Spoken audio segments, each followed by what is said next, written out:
So I already told you what the Kamala Harris attack ad is that I would do, just to warn people about who she is and what she's up to. All right, let's go back and see what this one's all about. What do we got here? I'm in favor of banning fracking. Banning fracking. That's going to go over really great in Pennsylvania. What we can do on day one around public lands, right? And then there has to be legislation. But yes, and this is something I've taken on in California. I have a history of working on this issue. And to your point, we have to just acknowledge that the residual impact of fracking is enormous in terms of the impact on the health and safety of communities. Okay, so she's going to go off. She's going to kill. Forget drill, baby, drill. Turn off working class voters all over the country. Not to mention her record as border czar. So they are truly trapped because she has none of Biden's attractive qualities to the working class, which is why they chose him in 2020, all of the baggage of the administration, and she's really napalm, in fact, for working class voters. But if they ditch her, they lose all of the money they've raised, and they go into a totally chaotic convention. So this really is a Democrat Party in crisis. Well, think about that. That's pretty crazy. All right, so I'm just giving you guys some of the more popular pieces that are going on here. Now, how about, remember her comments about aid for food and tornadoes and hurricanes should be distributed based on race and gender equality standards. So this one really ages well. It is our lowest income communities and our communities of color that are most impacted by these extreme conditions and impacted by issues that are not of their own making. And so absolutely. And so we have to address this in a way that is about giving resources based on equity, understanding that we fight for equality, but we also need to fight for equity, understanding not everyone starts out at the same place. And if we want people to be in an equal place, sometimes we have to take into account those disparities. And do that work. Well, it's nice to know that if you have a hurricane, the resources are going to be allocated based upon race and the I guess it is in the sake of equity. So it is an equity thing. Kind of not really these are the things which we're going to be looking at. So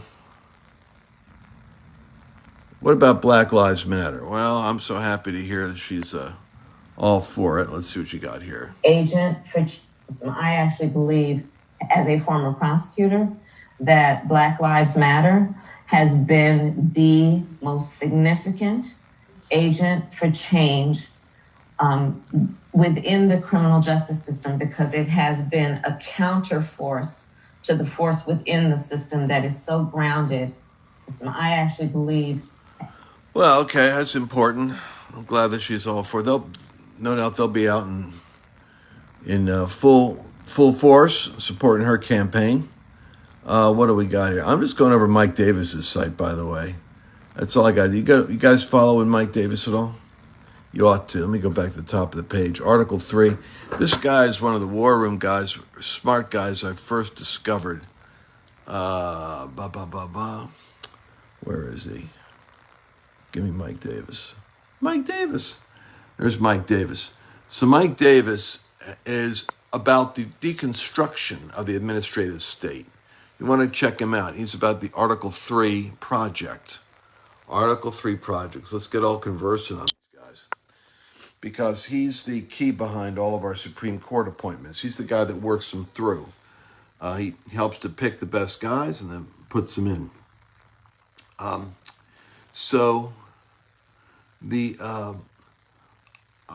really kind of interested in Democrat. Let's see. Oh, this is curious.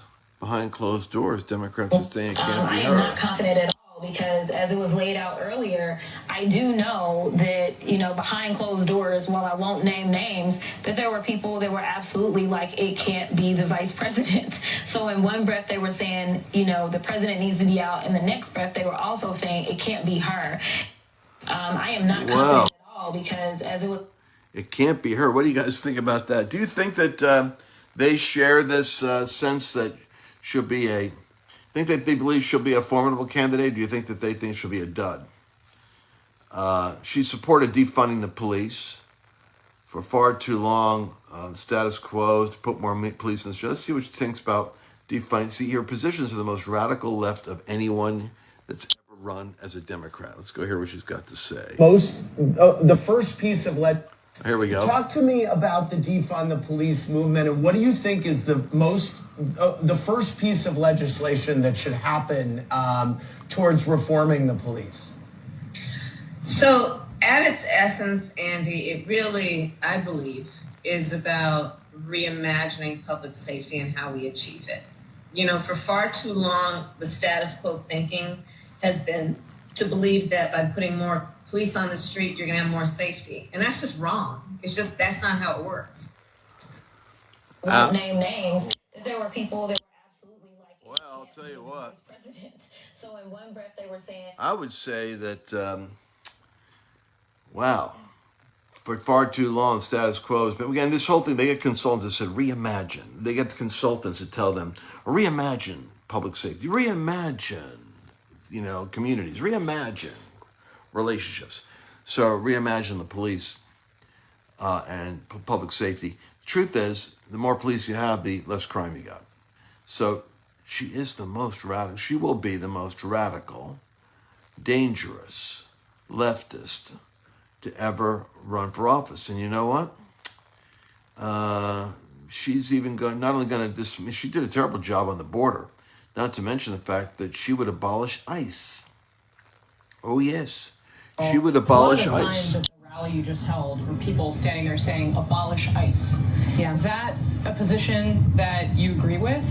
Listen, I think there's no question that we've got to critically re-examine ICE and its role and the way that it is being administered and the work it's doing. And we need to probably think about starting from scratch, because there's a lot that is wrong with the way that it's conducting itself, and we need to deal with that. These people sell themselves to do evil. I mean, I hate to say it, but there are certain kinds of political types. Adam Schiff is that way. Swalwell is that way. And you could tell when you listen to them that barring some divine deliverance, they're sold to do evil, like Ahab. They're sold. Their thinking is so in line with what do I have to say in order to do the job. It's almost like they perceive their jobs as a politician is to do the bidding of the people that put them in office. Not the people that voted for them, but the people that put them in office financially. So they adopt their positions, and they like actors, they mimic them, even if they don't make any sense. That's what you've got there. And you see, when people are coming across the border and it's illegal, she doesn't think it's illegal at all. She thinks we should decriminalize the whole thing. And we had a very spirited debate on this stage last night on the topic of decriminalization of the border. If you'd be so kind, raise your hand if you think it should be a civil offense rather than a crime to cross a border without documentation. Can we keep the hands up so we can see them? Biden's thinking about it. We had a very spirited okay, so it's not a crime to cross the border. It's a civil offense like littering, but not a crime. Breaking into your house isn't a crime, so long as so long as you don't damage the furniture. But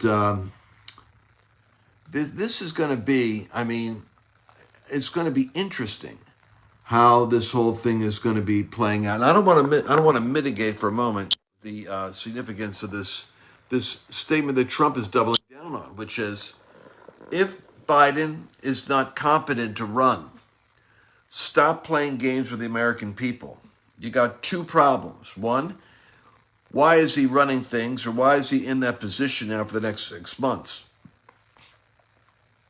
And we need to know forensically where he's at. And two, why are the doctors lying to us? Why is Kamala lying to us? She lied to us. It was one of his chief, nobody's even calling her out on it. And this worries me. It's that thing that goes on in the American psyche where you lose the ability to even have a moral memory on stuff. It's like you just forget it. It's crazy, right? They call it like the memory hole. But her laughing and saying that these riots are never going to stop. What she was saying was that the unruly protest organized by Antifa, BLM, and funded by the left is going to continue to intimidate and bludgeon Americans into submission to their agenda, and it's not going to stop because they're always going to be on speed dial, ready to go. But she represents something which I believe is probably the amalgam of the spirit of Jezebel, and in a way that'll be even more ominous than Hillary, because she'll bring a racial component, and she's younger, and so this is going to be a real thing to rise above that. So in the spirit, as a Christian, I'm describing to you warfare on two levels, right? So the higher level is that we have to really look at the ideas. Christians back up from politics stupidly because they don't realize that the weapons of your warfare are mighty through God of the pulling down of strongholds, to the casting down of imaginations. So you don't want to reimagine marriage between a man and a woman, and make it between a man and a dog, or a man and two men, and a man and three women. You don't want to reimagine, sex with a minor. You don't want to some things you don't want to reimagine. You want to cast down the imagination. And that's important, that Christians start getting involved with the warfare over the imaginations. And don't think that you're just being pietistic and off there in your little, spiritual mountain, not getting involved with politics because of Trump idolatry. I think the stupidest thing that I've heard Christians that are intelligent, and people I respect, say, is that God will not let Donald Trump get elected if Christians make an idol of Trump. No Christian can make an idol of Trump because he's so flawed. He's a flawed human being. He's comically flawed. He's flawed in an endearing way, the kind of way in which, like a precocious. I was listening to him the other day. I'm listening to him. I'm going, oh my gosh. He's fighting this 2025 project, or whatever it is, that was written by the Heritage Foundation. A 900-page manifesto on culture wars and what needs to be done to recapture institutions.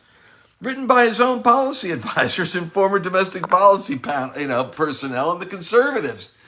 And he didn't read it.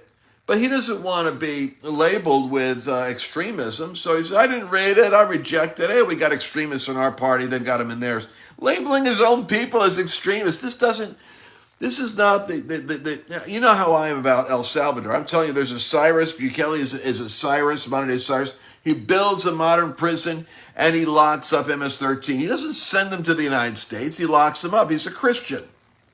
Trump, as far as I'm concerned, their violence is down because they're sending them all to the United States. I disagree with Trump on those 2 points. Stop shooting the guys at the Heritage Foundation for their document. You don't have to like it, but you don't have to bag it. And quit knocking the other guy. The other guy is doing a Cyrus Trump kind of, leadership style, and say that his success is because he's dumping everybody in your backyard. But what I'm saying is, this is why he's not an idol to us, but he's endearing. Now, if you think God's going to punish America by giving us Marxists and take down the United States and put your kids in, prison camps because some charismatics were too affectionately preoccupied with Donald Trump, you're an idiot. Put it to you as bluntly as possible. So stop it. This is the logic of what some of these guys are saying. And typically, they're never involved with politics. They're never involved with policy. They're never involved with any debate that has to do with, electoral issues. But they're loaded with opinions because it's easier to have opinions when you're not involved. But the reality is, Trump, flawed as he may be, is the blunt instrument like Samson that God is using to deal with the Philistines. And then Jezebel is the instrument that God evidently is allowing to be raised up in the contest of ideas. And it looks like Kamala Harris, flawed as she is. Listen, Obama was flawed. Biden's flawed. Fetterman, when he came out, he's done a couple of things that are intelligent. But come on, when I saw the guy in his condition, being like a cadaver, got elected when he was walking to office because of his condition with that stroke. Don't tell me, these things can't happen. And who the vice presidential pick is, I just had almost had a shock. I was reading on the Hill. It was talked about Buttigieg. Can you imagine Buttigieg as a VP, future president? Listen, there's people out there that think, well, Vance is a Marine and Buttigieg also served in the military. Yeah, one signed up after 9/11 as a Marine to go fight. The other one dusted off his resume by having some form of military service to put into the, into the groomed resume, by the way, the World Economic Forum, and helping to move you along in your career trajectory. Hey, dude, it'd be good if you had a little bit, get some pictures with some khakis on and get involved with the military. So there's a big difference. But they might put him in there.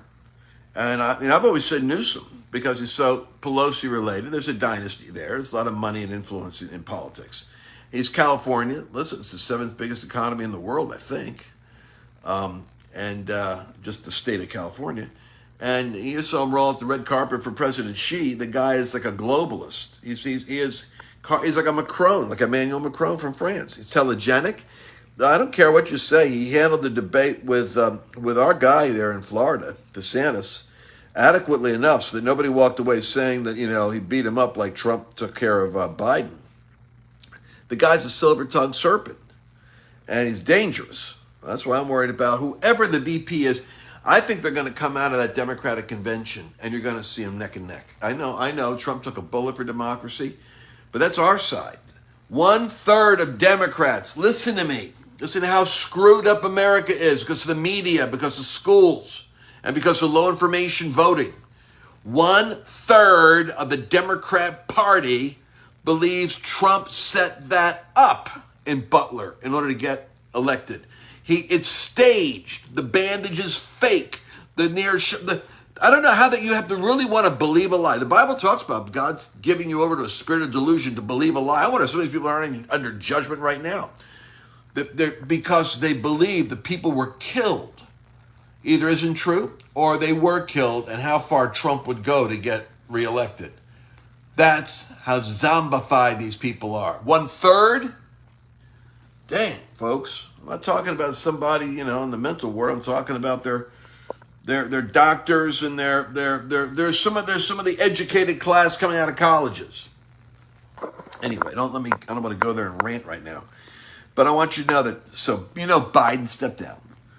Oh, who said that? Oh, I think Flashpoint, we've been saying that prophetically we said it was going to happen. We said Biden's not going to be the nominee. We knew that months ago. Is it Michelle Obama? Well, that would be the only way they could extricate themselves from their dilemma with Kamala. They would have to have Michelle. Now, Michelle and a Newsom, well, that would be gruesome. Put those two together. Just sheerly you have to look at it superficially. Like, what would create the most excitement, in terms of like media buzz. And that's there, and artificial excitement. But I really do think that if we never should have been focusing on Biden in the first place. Big mistake. Shouldn't have been talking about Biden. I said that all along. I said, stop talking about his age or his this or that. You guys keep beating up on the guy. Forget it. It's not because he's not going to be the candidate. You got to hit his ideas. You have to say the Harris, Biden, Soros, Obama worldview, their system, from economic overspending, heading us into a Great Depression, potentially in the first quarter of next year, regardless of who's president. The wars, the Middle East and in Europe, everybody's got their eye on Taiwan right now, worried about it. Why? Because the policies of the United States, the hemorrhaging open border with 20 million illegals, criminals coming through, mental asylums being emptied out, boom, coming into your cities, now beginning to work their way into our system, and then you paying for it. This is their system. They're weaponizing the education system to turn your children into Marxists that will embrace communism. Ain't kidding, folks. Who do you think the protesters are that are being recruited to the streets? It's the youth from colleges. No, it's we've lost more young men, more youth to fentanyl in the last 4 years than we lost in the entire World War II. More deaths in the last 4 years to drugs than the entire casualties of World War II fighting Japan and Germany. Think about that. But nobody's fighting to close that border.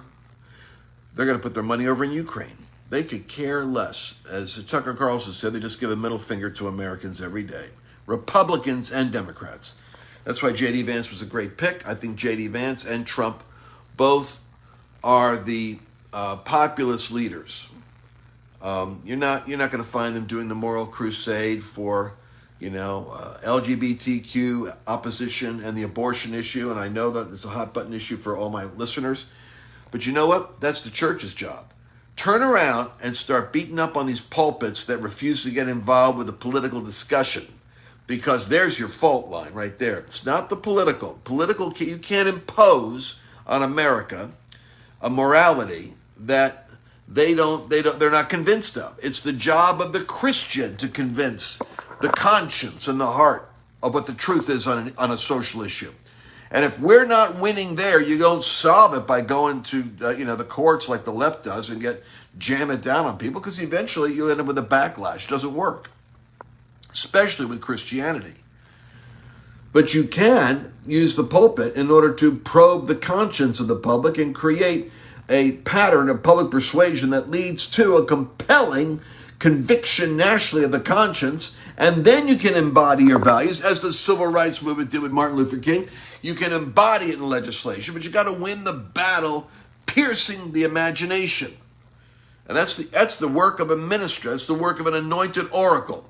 Occasionally, they get into politics. Lincoln was able to do it with Douglas. But there's a lot of intercessory prayer that goes into that. But I'm telling you, we got to win the battle. It's our battle to win. Don't give it over to a politician and say, well, you don't support my position and God won't support you. Listen, it's a mystery to me how this works, but the devil gets a lot of people into office, and godly people don't get into office, because you got to be wise as a serpent and harmless as a dove to be able to pull. You have a tougher job as a Christian to win in this system, because you have to do it righteously and ethically, and you also have to do it shrewdly. Some people can be righteous but not shrewd. Some people are shrewd but not righteous. Either one will mess you up as a Christian. A heathen can be both shrewd and unrighteous, but wise as the devil, and somehow it works for them. But we have to recognize that's our battle to persuade the hearts and minds of Americans. And I'm concerned that, the abortion issue was softened up on the Republican platform this year. Support for marriage was softened. This is Trump's own cynical advice from his own peers, saying, hey, we're not taking ground, we're just taking the penalties. We're taking punches on these issues, because the evangelicals, Trump rolls his eyes, and he loves Franklin Graham. He loves Paula White. Hey, man, he loves Jesus. He felt God when he fell down on that platform. He felt God, man. God saved his life. But he's pragmatically looking at the election saying, I can't afford to be saddled with the weakness of the church on these issues. So he's distanced himself. He didn't contradict his theology. He just muted those subjects. And a bunch of my friends that are Christians that are involved with the platform committee were all offended because Trump backed up on the platform committee. His platform committee didn't mention God as much. God was mentioned a lot during the Republican convention. I mean, they had one Sikh or one weird prayer thing. One lady got up and everybody freaked out over that.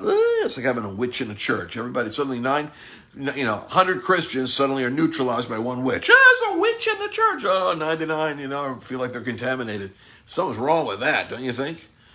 Same thing with the Republican convention. One lady gets up and the goddess Shiva, Vishti, Asti Spumani, whatever, and she's she's doing this thing, got a weird headband on, and it's like everyone in the chat thread. Are you telling me they had? Is it true that they had that? And I got so many chat threads with outraged leaders in the body of Christ. I wasn't there. Is it true that they had a prayer bed? If so, someone needs to deal with that. Oh, what about, I guess that nullified the other 20 Christians that got up and prayed. Just wipe them out. Devil's that potent. One error undoes 19 truths. Doesn't work that way. Only in our head. Anyway, I want you to know that Biden's out like we prophesied and said. Kamala's in like I said in 2018. My guess is that the devil's plan is to make her president. Donald Trump is, they almost killed him by a millimeter of an inch in a moving of the head in a nanosecond. That's too close for me, man. So we got to cover that guy in prayer. From now till September. This thing's going to be a battle because it ain't settled yet. It's a battle of inches. It's a battle of micrometers. But if we're praying and we're in unity, we're in this dialogue, so I'm taking a few minutes to talk to you about it. I think if we're educated, we can make a difference, all in our own way. But each of us contributing to the battle, and we will make a difference. And I believe that God's going to. This will be the period of time where the church hasn't. It's not our strongest show right now because we're so divided. We got so many anti-Trump pastors and goofball apostles and apostolic networks, by the way, that are saying nothing about political engagement. If you're a part of an apostolic network and you're not getting any emails about election integrity, getting out the vote, being involved somehow, then you've got it's the decaffeinated. And you know, most Christians aren't discerning. Pastors aren't even discerning. They don't notice that they're not getting something. So if you know, it's kind of like when in Roe v. Wade happened. When I saw the number of pastors in pulpits in church that didn't even acknowledge the issue because they didn't want to be political, I said, well, that's not good. That's not good. How do you create a sustained pattern of public persuasion to abolish slavery, as Wilberforce did, and then not mention the success of the platform of Lincoln in abolishing slavery and the Emancipation Proclamation? If you were silent on that, then you're the person that was silent about abortion now. I know you don't want to offend your people. I know a lot of you got people in your church that, you know, are politically are, you know, had abortions and all that stuff. But your job is to teach them.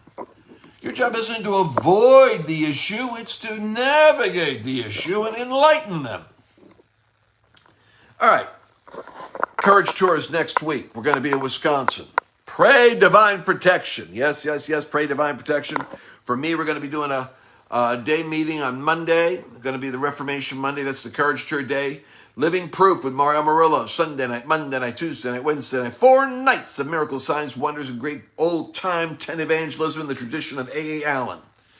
Daytime, prophetic power encounters. We'll be laying hands on people. We'll be prophesying. And we'll be talking to you about how to get involved with election activity that's practical, Reformation, prophetic engagement. We're raising an army. I want you to go to thecouragetour.com. Thecouragetour.com. And when you do that, you're going to be able to sign up. Make sure you're going to be with us. I think we're going to do this in Pennsylvania. Head down there where the shooter was. We're going to head down into Pennsylvania. We're going to also probably go over to Carolina. And I'm looking forward, folks, to the next sprint that's going to be happening, being the most powerful. We're going to leave it all on the field. That's what Mario and I decided. So many of you are in agreement with me. I'm loving the leaders I'm working with. Great prophets, by the way. I'm glad that we have prophets. I'm sorry the prophets got so abused. I'm starting to get an attitude now about picking up the mantle of defending the good prophets. We've got Chuck Pierce and Rick Joyner, Cindy Jacobs, and so many. We've got emerging prophets that are rising up. We got this guy that got the word on Trump's ear. We got Chris Reed, Joseph Z. We've got a number of them that are Marcus Wick. We've got God's raising up a new generation and at all levels, and I think we need to champion them and love them.